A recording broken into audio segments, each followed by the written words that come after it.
Alright, hello everyone. I'm just going to be hopping right into the dev insights for the final shape armor tuning that they're going to be releasing on June 4th. So we're going to start off with the Hunter. States that the Triton Vice no longer requires a glaive that matches your subclass to trigger its extra detonations. Given the limited pool of glaive options, we wanted to open this up to support a wider variety of builds. We also wanted to let the glaive melee bonus linger for a bit after you stop being surrounded, to add some ease of use and to bring it further into parity with Synthoceps. So that means that it's going to be just like Syntho. You hop into a group of enemies, it's going to linger for 5 seconds after leaving that group. This is overall a big change. It's something that I know a lot of the Hunter mains wanted, because it felt like you couldn't really use it effectively, because you go from one group and then maybe you have one more enemy to clean up.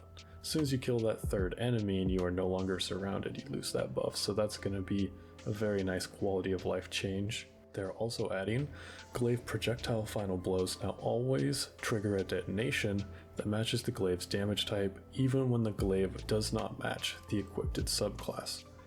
The surrounded effect provided by Triton Vice while wielding a glaive now lingers on the player for 5 seconds after no longer being surrounded. So again, this is the same exact time that the Synthoceps is going to have. They are nerfing it from 8 seconds to 5 seconds as well. I will be reviewing that later on. Moving on to Dragon's Shadow, it has been updated to trigger its effects when you use Ensnaring Slam or the new Ascension Arc aspect. That's also a pretty nice quality of life. It's going to open up some more build possibilities with that. Foe Tracer now grants the bonus damage it inflicts on a target to weapons. The damage type also matches that of the ability used to damage that target, instead of always matching your equipped subclass. With Prismatic, you can apply a variety of different damage elements with your abilities, and this change allows Foe Tracer to buff multiple different weapon damage types instead of just the one that matches your subclass or super element. Again, that's a really nice quality of life. Gonna be able to use it with Prismatic and have some very interesting combinations there, and I'm looking forward to trying it out on the Legendary campaign personally. We wanted to add an additional benefit to the 6 Coyote along with the Armamentarium for Titans, since otherwise the Spirit of Coyote perk on the new exotic class items would have granted the same benefits as the original exotic. We took inspiration from Claws of Ahamkara and added the ability for the 6 Coyote to create orbs of power from final blows after using your class ability. This is implemented as the exotic, granting a free copy of the Reaper Armor Mod's effect. So that's going to be really nice. That is the Reaper Armor Mod basically slotted right into 6 Coyote. It's going to free up another time dilation on your builds. Renewal Grasp has been updated to grant the new Frost Armor Stasis keyword instead of a bespoke damage reduction effect. On entering your Duskfield Grenade volume, you or allies gain a stack of Frost Armor, and every about a second, an additional stack of Frost Armor is granted, resetting your timer. That's going to go really nicely with sword damage builds, being able to have that extra survivability to hand to your teammates, and with a better vocabulary for what that will entail. Now the Star Eater scales, this is the big one. It has always been a strong exotic, but after the Lightfall changes to armor mods, orbs of power are much easier to come by. We want to adjust Star Eater scales to balance the effort required to gain its powerful effects. On top of this, we are making a change regarding its efficiency when paired with multiple players, running Golden Gun to reduce its potency for fire teams to loop supers indefinitely. I'm really excited to see this change. It was just silly to see, teams of 5 or 6 Golden Guns chaining infinitely. Me and my team, we did try it on Rolk. We managed to have some success, but we found that in terms of that encounter, we just didn't have the personal setup for it. But I am excited to see that gone, just because it was kind of boring and brain dead to just run all the same thing and do the same thing every single time. So they're increasing the orbs of power required to grant maximum benefits from 4 to 6 orbs, and reduce the increased super energy gained per orb of power when the Golden Gun is equipped from 2% down to 0.5%. So that's going to be big. It's going to allow the Star Eaters to buff all the other supers just like it did, just takes 2 more orbs, which is honestly nothing.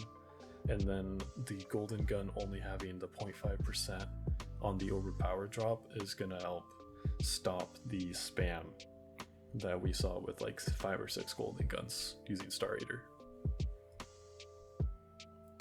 Alright, now moving on to the Titan, we see an update for Ursa Furiosa to improve the new Void aspect Unbreakable. In addition to its previous effects, now provides increased movement speed while guarding with Unbreakable. Also grants super energy for guarding with Unbreakable. This energy scales based on the amount of incoming damage the shield absorbs. So this is basically taking it back to what it was way back when. It was the GM strat, you would just block with Ursa. Kind of like what we are doing with Well now, with chaining Wells, you would just chain the Ursa Furiosa on Void Titan. That's the banner. For those of you who don't know, the Unbreakable is basically the big banner. And so this is going to take that right back to the meta. I'm excited to get one of these builds together for GMs, and who knows, maybe even day 1 raid, being able to defend your entire team and get that energy back is going to be nice. Now we have some changes to Eternal Warrior. It no longer requires an Arc subclass for Arc Final Blows to grant its escalating Arc weapon damage bonus. This allows it to synergize with prismatic builds more easily. Its behavior related to Fist of Havoc is unchanged. So that's going to be kind of nice, just so you can use it on prismatic. Not really anything too major there. Like the 6 Coyote above, Armentarium was updated with an additional benefit beyond granting a second grenade charge. Now creates Orbs of Power from grenade final blows. So again, just like 6 Coyote has Reaper, Armentarium has Firepower, which that's going to be just really nice again for builds. Khepri's Horn was feeling lackluster in many situations, so we increased the potency of its Solar Blast. This is going to be a really fun buff. I don't think it's necessarily going to be broken. Just seems like a good quality of life for the Khepri's Horns user. So increase the damage from the Solar Blast by 100% in PvE, and it now scorches each time it hits a target instead of only scorching once. So for those of you that don't know, it goes forward and it comes like back towards the shield. So it does like up and down, and now it's going to actually scorch each time it hits them. So that's going to be really helpful. Might actually see some ignitions off of that now. While before it was just the one time you'd hit them with the scorch. And that is getting the benefit from Ember of Eruption and Ashes. 30 scorch in PvE and 15 scorch in PvP. So again, gonna be pretty nice. That means you can get about 30 scorches in PvP, so if you hit them with that and a nade, they're dead. They're gonna ignite. So there's some build potential there. Heart of Inmost Light's buff in the HUD could easily crowd out other important information. We felt that it could be less verbose in its HUD feedback, so now it displays a single consolidated status effect in the HUD to communicate its state instead of the 2 to 3 it used before. So that's just a quality of life. Its functionality is unchanged. Now Syntheseps, this is the big one. Syntheseps is an exotic all about being in the thick of a group of enemies, and its effects are potent to offset the inherent danger of being surrounded. However, we felt that it was too easy to carry those powerful effects once triggered into far less dangerous 1v1 encounters. So reducing the time the biotic enhancement lingers after no longer being surrounded from 8 seconds to 5. Duration is now visible as a timer on the buff. Very nice. Now this one is a personal L. I love the Severance Enclosure in particular. I use it on Strand and I just mow through strikes, gambit, whatever with this build, but now, as I'm about to read, it is no longer going to be the case. Severance Enclosure is a particularly noisy exotic when it comes to its effects, blasting enemies around the battlefield. We wanted to alleviate some of the noise and awkwardness around the explosions to better bring them in line with other area effects on exotics. Its explosions now require line of sight to damage enemies. We also reduced the knockback intensity of these explosions, which will now launch enemies more consistently vertically. So I do like the fix on where the enemies are launching into the air. That was kind of annoying when you'd actually launch them like sideways a little bit, like a 45-degree angle. So it blasted them away from you. But I really don't like that now the explosions are going to require the line of sight to damage enemies. It was really fun to like grapple right in the middle of a group, hit one of them, big tactical nuke, keep pushing forward. So now it's not going to be the case. Now you have to hit them, just the leader of the pack, and then it's still going to be pretty fun to use. That's one of the funnest ones in my opinion. So if you're looking for something to mix up your gameplay loop, I definitely still recommend Severance Enclosure. Anyways, moving on to the Warlock. I'm personally a Warlock main, and I dip my toes into Titan. So the Mantle of Battle Harmony has been adjusted to grant more super energy for defeating powerful enemies, and the cooldown on granting super energy has been removed. This is intended to make it more potent in a wider variety of activities, so it now grants super energy ranging between 1.5% and 4.5%, depending on the target type killed, and they removed the 2-second cooldown for the perk's activation. This is going to be your new super building exotic, so I'm looking forward to using this on pretty much everything. It'll probably end up replacing even my Phoenix Protocol, so instead of generating about 50% super energy on staying in the well, I'm just going to be getting kills and have it consistent throughout the entire time I'm trying to build that super back, rather than just capping at 50%. Moving on to the Balador's Wraith Weavers, it has been updated to grant the new Frost Armor Stasis keyword instead of the old Stasis Shard Overshield. So at activating your Rift grants you and nearby allies the maximum stacks for the Frost Armor when Frost Pulse is equipped. That's going to be really fun. Activating your Winter's Wraith Shatter attack grants nearby allies the maximum amount of stacks of Frost Armor. When your Winter's Wraith ends, you gain max stacks of Frost Armor. So basically just changing the wording back to the new verbiage of Frost Armor rather than the, Stasis Shard Overshield. But also with that buff to activating your Rift, that's going to be really fun. And it was going to pair beautifully with a Well Lock. Now moving on to the Secant Filaments Empowered Rift will now reset a player's existing Devour buff duration back to 11 seconds when they enter it, in addition to its previous behavior. This is the most interesting one to me for the Warlock. As I read this, I think, how nice will it be to pop an Empower Rift, step into the line of fire in PvP, and shoot a guy a couple times, maybe you start losing the fight, dip right back in, re-up your Devour, right back out to the fight, so that way if you win the engagement, your Devour is going to also reset there. So it just helps with that uptime, and is really going to, I think, disrupt how people play with that exotic. So I'm excited to try that one in PvP personally. Now moving on to Viridity's Brow, it now requires final blows with a weapon matching your grenade's damage type instead of matching your equipped subclass to better support prismatic subclasses. Quality of change still functions the same, so that's always nice to see. Another big one, the Sunbracers. Before we get all bent out of shape and read this, I just want to call, it will still be good. Do not let people tell you otherwise. It's still going to be good, it's still strong, I almost guarantee it, no matter what they do. Alright, let's read. Sunbracers has seen quite a bit of time in the sun this season. We're on to bring down some of its extreme potency and crowd control, while also tackling the visual noise it produces on the battlefield. However, we didn't want to remove its core identity of blanketing the battlefield in solar light. So they reduced the increased solar grenade duration from 4 to 2 seconds, and reduced its increased grenade recharge rate to allow maximum of 4 grenades while the effect is active, down from 5. So again, the loop will still be the same, which is get melee kill, jump in the air, throw your grenades, get your melee back, rinse and repeat. You just have to do it a little more often to activate Sunbracer's perk, and that's it.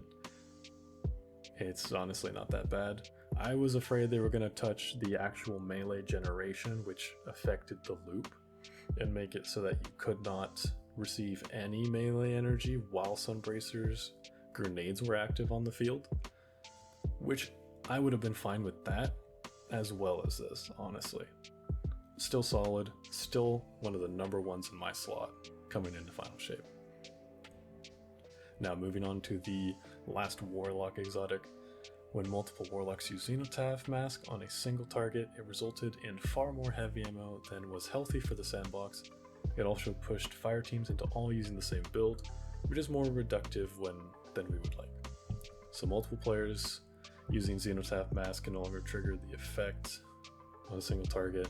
That's fine. Xenotaph's target locked visual marker is now hidden. For the exotic wearer, it only appears to the wearer's allies. But anyways, that is our 3-class exotics. Now let's move on to what they say about the powered melee and armor effects. So the term powered melee was always intended to mean spending a melee charge. However, subclass element like combination blow or knockout would allow players to circumvent this loss. This makes it difficult to balance the potency of effects that require a powered melee, especially across all classes and subclasses. We want to standardize this better across the sandbox. We are starting by updating Severance Enclosure and Assassin's Cowl to only trigger their effects when a player spends a melee charge, or uses a finisher to get a final blow. We plan on rolling this type of change out to more content that triggers powered melee in the future updates. That's a good change. I mean, especially the one with knockout. That was another build I would use, so it was either the Strand Titan I would use, or the knockout Arc Titan. Being able to simply punch one thing over and over, and you're triggering it every single time. And also it worked with the armor charge mods. Basically all those types of mods with orbs. So this change with the powered melees, I especially noticed it with knockout and the Severance Enclosure. I would always see a knockout melee triggering heavy-handed, and it would also trigger Severance Enclosure. So that combination was pretty broken, and again, it was basically unlimited. That is a nice update. It's very necessary for the health of the game. Let's move on to the exotic artifacts upgrades. I'm already excited about reading just that first paragraph. Even if you've spent the time to get the triple 100 artifice armor set for your build, one piece was always a bit left out. Whether you're looking to make everything match or get that last +3 to resilience, or just want to get your hands on artifice gear for the first time, we figured it was about time for us to tie up that loose end with the release of the final shape. Exotic armor will now be able to access the unique mod slot and free stats of artifice armor. Exotic armor can now be upgraded after it has been fully masterworked, granting an artifice mod slot. It comes out to a cost of a cipher, 10,000 glimmer. That is fantastic news. We have needed this for so long. I cannot tell you how many builds of mine have suffered by being so close to perfection, but because I have an exotic equipped, it is no longer perfect. So this is going to help out a lot with that. Now to move on to the ammo finder updates. In the live game now, heavy and special ammo finder armor mods reset their progress towards an ammo brick whenever you die. This leads to players receiving less ammo and harder difficulty activities, especially if they're playing right on the edge of their skill level. In fact, if you were unlucky enough with the timing of your character dying, it was possible to never get any finder ammo bricks at all. In the final shape, we wanted to make ammo finders more predictable for all players across all activities, so heavy and special ammo finder armor mods will persist their progress towards an ammo brick through death. This means you will always get a finder brick if you defeat enough enemies, regardless of how many times you die along the way. Because of this change, we have disabled ammo finder mods in Crucible, and player kills will no longer grant ammo finder progress in Gambit. We also found this change dramatically increased the amount of ammo players would receive on average, so we've increased the kill requirements for both special and heavy ammo finders by 20% for Guardians in a fire team. Solo Guardians, however, have no one to resurrect them when they are defeated, so we have left their kill requirements unchanged. Overall, that's a solid update. I never even noticed that, if I'm being honest. Whether it was because, again, I was dying or not, I just never attributed my death to the reason I wasn't getting ammo, so it's cool to have that as a known thing. So let's move on to what they say about raid armor mods. The narrow application of raid mods allowed us to give them potent benefits unique to the raids in which they are used. However, while these benefits are strong, they don't currently feel impactful enough to practice, especially since they may not fit into your existing build. As a result, with the release of the final shape, we are making it much easier to layer these extra elements into your loadouts as you go for that perfect weapon roll. Removed all mod energy costs from raid specific armor mods. Beautiful, absolutely beautiful. Now, it's not going to mess up your build that much, it's not going to be a detriment, it's just simply a bonus, which we needed that a long time ago. Ever since Lightfall, they changed a lot of mods.